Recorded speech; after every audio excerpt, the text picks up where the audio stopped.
Salut à tous, c'est Roman Paléophyte. Je vous retrouve aujourd'hui pour vous présenter un produit miracle en fait, en quelque sorte, vous allez voir.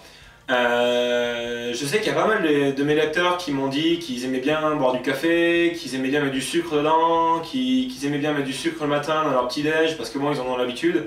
Et c'est normal, on a tous l'habitude d'utiliser le sucre blanc, d'utiliser les morceaux de sucre. C'est d'ailleurs un des aliments les plus consommés en France. Tous les jours, c'est des millions et des millions de morceaux de sucre qui partent dans les tasses de café, dans le thé, dans la tisane, au petit déjeuner, au sucre en poudre, dans les gâteaux. Et comme en paléo, on ne consomme pas de sucre blanc, de petits morceaux de sucre, et ben, je voulais vous montrer quelque chose qui peut vous permettre de le vaincre en fait, de pas en manger. Parce que comme vous le savez, le sucre blanc, il a un index glycémique élevé, c'est-à-dire qu'il élève la glycémie et qui vous fait stocker du gras, il vous fait grossir. En plus, c'est très mauvais pour la santé d'en manger trop, et comme beaucoup de personnes boivent beaucoup de café, ils en mettent beaucoup dans leur tasse, ça peut être néfaste pour leur santé, et d'ailleurs c'est néfaste pour leur santé. Et je vais vous montrer un ingrédient que j'utilise tous les jours en fait, pour pallier au sucre et sucrer différemment. Voilà, cet ingrédient miracle, c'est le miel. Waouh!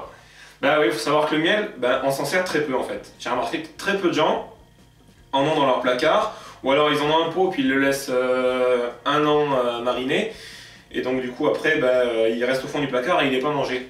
Ça c'est excellent en fait si vous voulez sucrer vos produits, si vous voulez sucrer votre café, si vous voulez donner un goût sucré à votre petit déj le matin, le mélanger avec quelque chose, le mélanger avec un fruit, en mettre avec de la banane, c'est super bon. Donc ça a un index glycémique très faible, hein, c'est 35 je crois le miel, donc vous pouvez en manger tous les jours sans craindre de prendre du poids.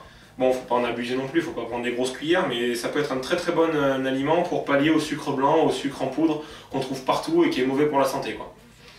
Donc surtout utilisez du miel d'apiculteur, hein, du vrai miel en pot comme ça qu'on peut trouver soit chez le producteur, soit dans les magasins spécialisés, ou alors dans un rayon bio. Mais n'utilisez pas le miel grande distribution, grande consommation, parce qu'ils le remplissent avec du sucre blanc, donc ça n'a plus aucun intérêt. Voilà, donc utilisez du vrai miel d'apiculteur. Vous pouvez varier les goûts, il y a du miel de châtaignier, il y a des miels différents, et c'est super bon. En plus de ça, vous faites vivre le commerce local, donc voilà, vous faites vivre les personnes et les artisans qui travaillent pour le produire. Et puis c'est un aliment naturel, la nature a fait les choses bien pour nous, donc n'hésitez pas à vous en servir. Voilà, cette vidéo est terminée, j'espère qu'elle vous a donné envie de manger du miel. Je vous dis à très bientôt sur Paléophyte, et n'oubliez pas de laisser un commentaire et de me dire dans quelle préparation vous utilisez le miel. Est-ce que vous l'utilisez au quotidien? Est-ce que vous y pensez? Donc voilà, laissez-moi un petit commentaire et puis partagez cette vidéo. Je vous retrouve très bientôt pour vous faire une prochaine vidéo sur Paléophyte, et je vous souhaite une très très bonne journée et une excellente visite. A bientôt!